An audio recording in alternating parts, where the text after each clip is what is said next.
In this edition of the 6 p.m. newscast, on Equinox Television, rescue teams are yet to lay hands on some 9 children who disappeared in the Bolongo village, that is in the town of Edea 7 days ago. And also in this newscast, the national printing press is just 50% gone with the preparation of voting materials. Less than 25 days to the country's twin elections, bid for the 30th of September 2013. We take a look at the challenges of residents in Mabanda, a locality here in the city of Douala, which are principally bad roads, insecurity, and frequent inundations. You're watching the 6 p.m. newscast on ETV.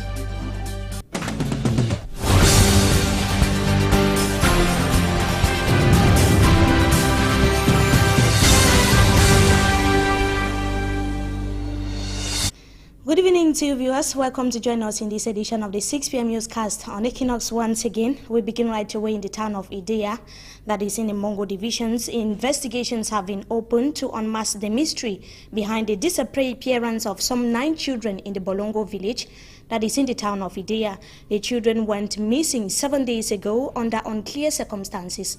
Our reporter Pamela Ndukong reports that 4 suspects have so far been arrested in connection with the case. Her report.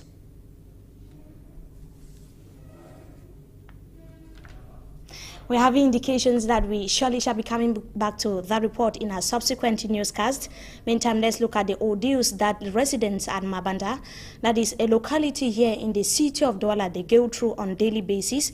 They say that secondary roads are inaccessible and the population, they are living under unsecure conditions with dilapidated houses and also recurrent inundations, as earlier indicated. For Hansen Chanji visited that locality today and compiled the following report.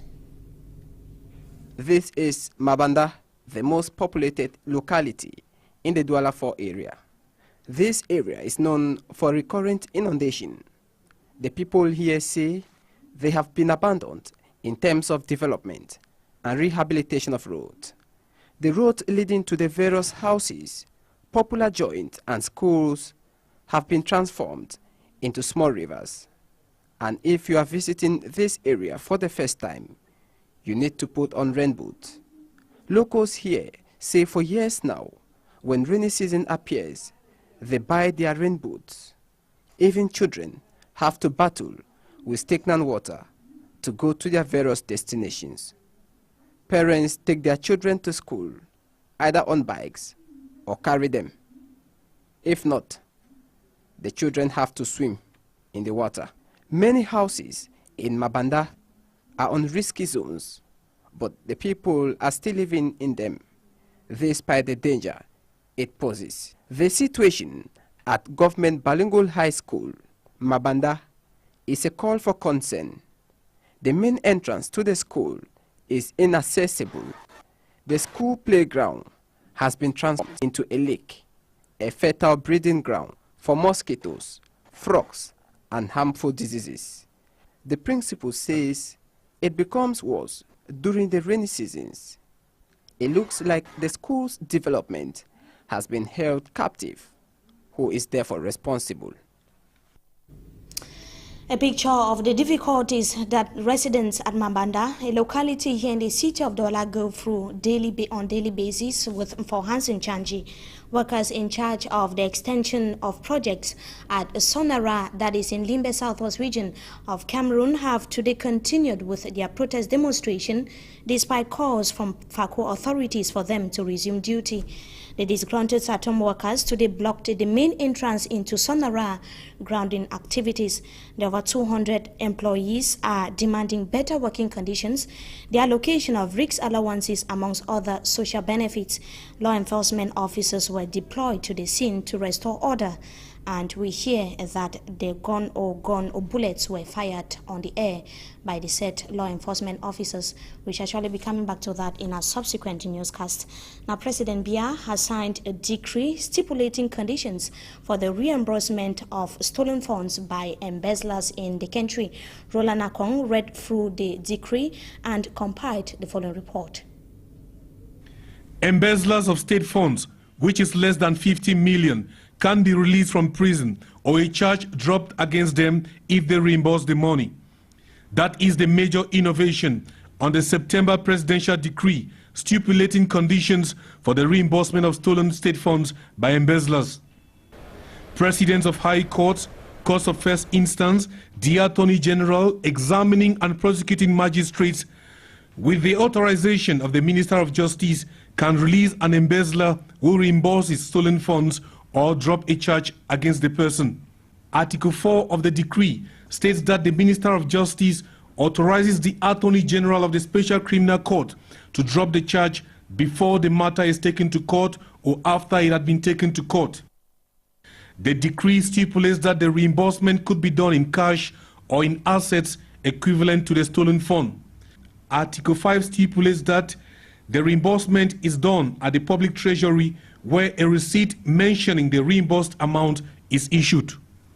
The reimbursement of state funds for a charge to be dropped against an embezzler is contained in Article 18 of the December 2011 law creating the Special Criminal Court. VIP prisoners or embezzlers of state funds are probably a burden to the state. Instead of keeping them in jail and spending on their stay there, why not release and recover the stolen funds from them? Roland Akong there taking a look at the main innovation on the presidential decree that was signed Tuesday by head of state Paul Biya. Meantime, party officials in the country's economic capital, Douala, have described the recent order by the governor for them to submit campaign program as a favorable tool for the ruling CPDM political party. But the decision, according to the governor, is to avoid a situation where more than one political party would converge on a single ground for campaigns. Let's have the details of that report with Rosalie Etofler. For the ruling CPDM party, it is not a problem for the governor to insist on parties to submit their campaign programs. Barrister Jean-Blaise Ayisi says the move is to avoid parties confronting violently on the same meeting ground. Such a case which happens at the Bepanda Reunification Stadium, when the SDF, the PADEC and other parties picked holes while they campaigned for the 2011 presidential elections.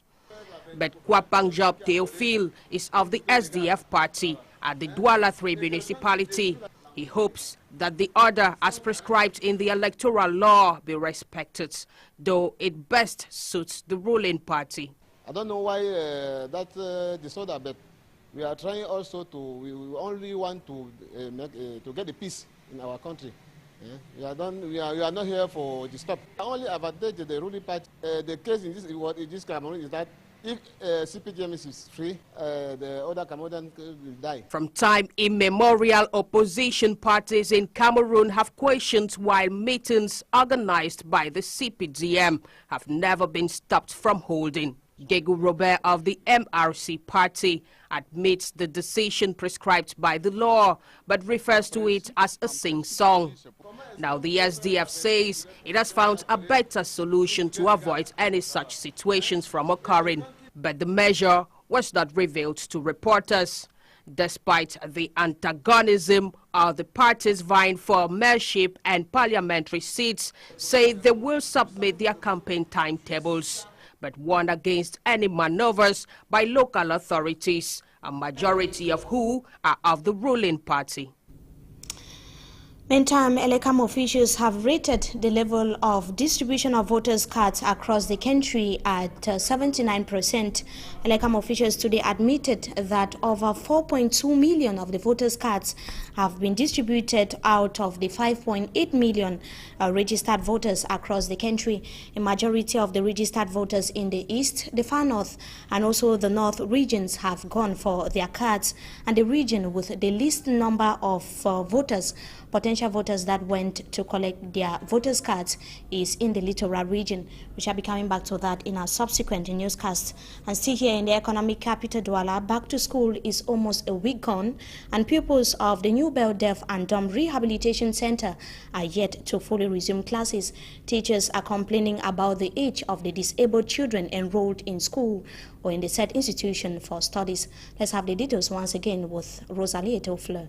Boy is 3 years old. It is the first day he is stepping legs in school. In order to match up with others, the class mistress needs to make him discover his voice by simply pronouncing vowels. Princess is 5, coming to school for the first time too.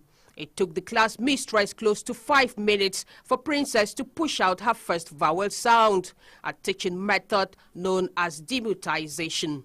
Deaf and dumbs are said to hear through the skin, so Princess places her hand at the upper end of the throat to feel the voice vibration and pick up the type of sound from her mistress, then tries to imitate on her own. On this first week of classes, old peoples like 5-year-old Mariama are first made to revise their lessons before proper classes begin. The children are first taught on how to spell their names. It is real work already with older students who were met doing arithmetic. School officials told us that the textbooks used by these arms are the same used in ordinary schools. But carrying on with these handicapped persons is not an easy task. The director and founder of the school, Madam Korot Anne-Marie, explains that many children come to school already much grown up but refuse going through the normal procedure. Following their ages are 15, 18, at times 23. They are put in higher classes. It is now left on the teacher, who has to double efforts to bring the learner to standards. At this rehabilitation center, children school from the nursery to the primary level of class 5. But there are other courses like carpentry and other handworks. Thanks indeed, Eto Rosalie, for that package. Meantime, the first ever bureau to run the affairs of the Association for Disabled Persons in the southwest region of the country has been put in place. The association, as Davison Maimo tells us in the following report, has as objective to see into the plight of persons living with disabilities in that part of the country. His report. The new association, SWADAP, has as objective to pilot the affairs of physically disabled and amputee persons in the southwest region. According to the pioneer president, Nkengmanyi Bijou Roger, physically disabled persons are often neglected in the society, pushing most of them to suffer from stigmatization in one way or the other. See, our dream is education. If we educate them well and make them to know that education is the key of everything, you see that their problems will be very limited. And I'll go back by saying that everybody has a disability, but ours is physical. So that's why we say we are physically challenged. We don't have mental problem. Our problem is just the ability, the physical fitness. So our goal, I repeat, is to make sure that we remove physical challenged people from the suburb and bring them to limelight, that is, make them to be educated. The delegate of social affairs for Fako Division, Mbakwa Thomas, talking to the press, admitted that even though the government is doing a lot to empower this group of persons, a lot still needs to be done. We have a number of problems. We have some limitation in terms of budgeting. The credits are not such that can make us run all the activities of the delegation. We can say we have a disability in terms of budgeting. The mayor to the Limbe One Council, Rodani Mbua Mokako, assured SWADAP that they are the #1 priority to every council. We organize once in a while activities to help them get out of their disabilities. The event ended with a show of talent from the physically disabled persons. Without happiness, Jesus has given me. I will say, boy, living without hope. I thank you. I will live in tribulation. I thank you for saving me. Meantime, the Institution for the Training of Sport Teachers, Senajes, in Chang, southwest region of the country, recently graduated a new batch of students.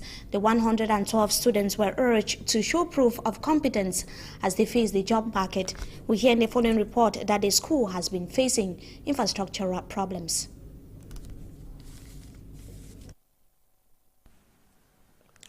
September 2013 was a memorable and joyful day for some parents, friends and loved ones of the students graduating from Senajes Chang. Madam Katarina Bena, who represented the Minister of Sports and Physical Education, called on the graduates to endeavor to put into practice all they were taught. Created since 1950, Senajes Chang has been suffering from aging infrastructures, bad school equipment, making studies quite difficult for students. Chang was the first school in charge of the formation of physical education teachers. And what they have said is that all is becoming old. And we think that the Minister of Sport and Physical Education is aware of this issue. The 112 students graduated with good grades, though with some challenges. They thanked the institution for their endless work. First of all, we are very happy to have made it, and we thank God who allowed us to succeed. We had many difficulties in the past years, ranging from finance and also on our work. But we plan to go out and teach what we have learned in this institution in the past years. This issue of bad state of school was also emphasized by the director of the institution, Mr.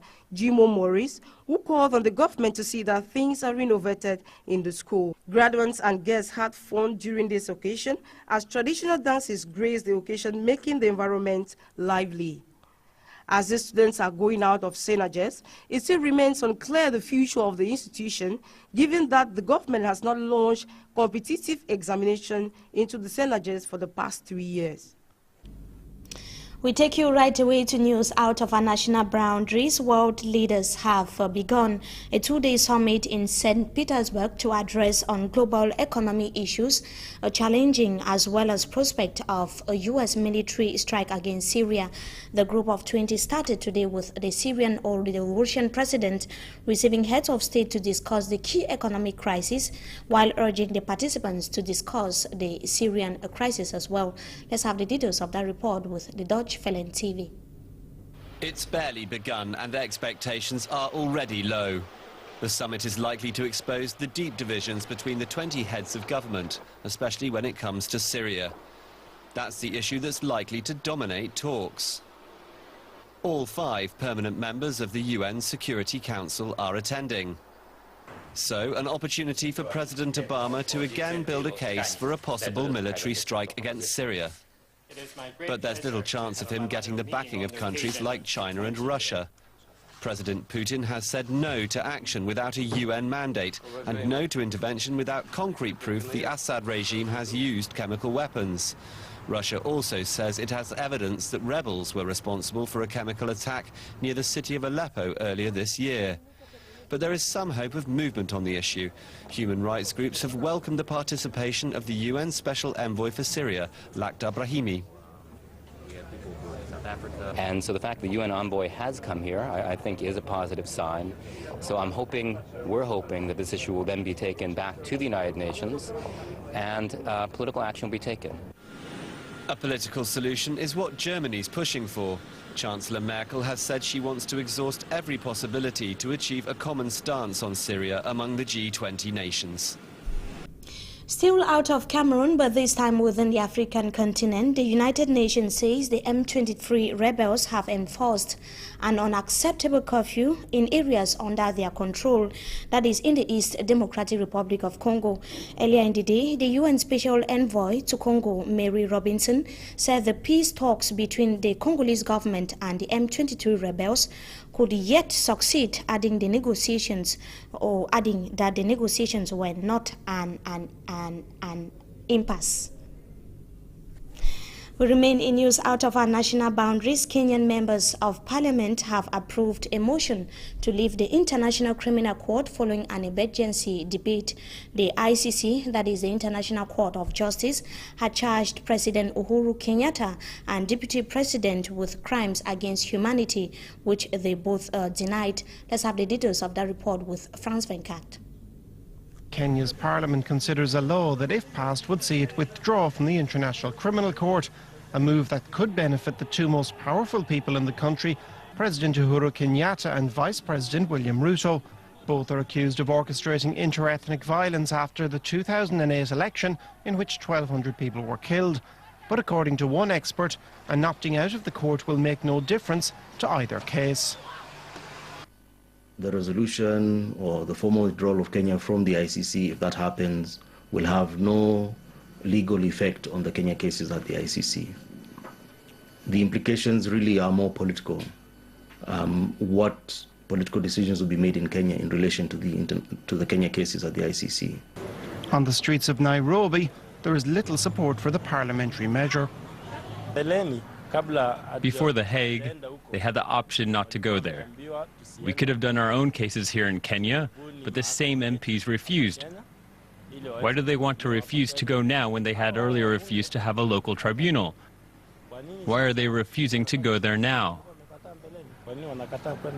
I think it's not fair to pull out of the ICC just because of two individuals. Once we come out of this ICC, then how shall we check about the future? Anybody can, next time somebody messes up with the country, how do we check on the accountability on that? In 2009, Kenyan lawmakers rejected a proposal to try suspects of the electoral violence in a Kenyan tribunal. William Ruto is due to appear at the International Criminal Court at The Hague next Tuesday. President Kenyatta's trial is due to begin in November. And in the Middle East, 4 people have been injured in a bomb explosion targeting a convoy of Egypt's interim president or Interior Minister Mohamed Ibrahim in the country's capital. The attack occurred when Mr. Ibrahim was about leaving his home to his job site. More with Franz Venkat. Egyptian Interior Minister Mohamed Ibrahim was passing by with his convoy near to his home in Nasser City in eastern Cairo when the bomb went off. The aftermath points to a powerful explosion. One eyewitness described the minutes before the blast. 15 minutes before the Interior Minister passed, I saw 3 people walking by and entering Mustafa al-Nahar Street. Another entered from this street behind me. When the Minister was approaching and the police were stopping the traffic for him, a small black car went speeding past us. The explosion came a minute later. Ibrahim told reporters the attack was an assassination attempt. He was lucky to escape unhurt, but a number of passers-by were wounded. There was no immediate claim of responsibility, but speculation has pointed to Islamist militants.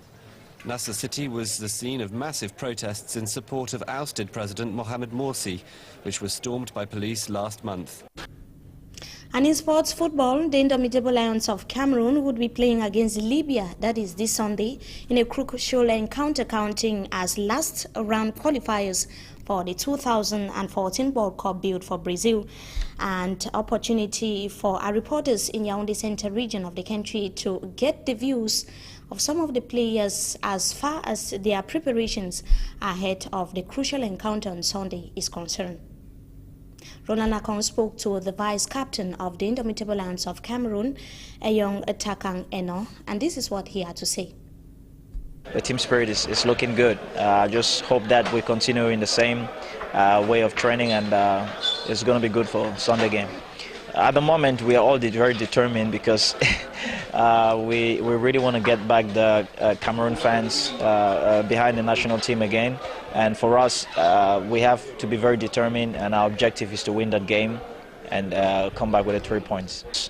From the game we played in Congo, we're all very determined, talking about this game that is a must-win game. Not to forget, we're playing in front of the Cameroon public and fans and the Cameroon population, and it will do a lot of good for us to win this game for ourselves and also for Just how far the Indomitable Lions of Cameroon are prepared ahead of the crucial encounter bid for Sunday against Libya. Of course, a crucial one, with the vice president of the team, that is Eyong Takang Eno, speaking to our Yaoundé-based correspondent Roland Akon, bringing us to the end of this edition of the Primetime Newscast on Equinox Television. We thank you so much for your usual keen attention, inviting you to have a wonderful stay in the company of our programs. Good evening to you once again.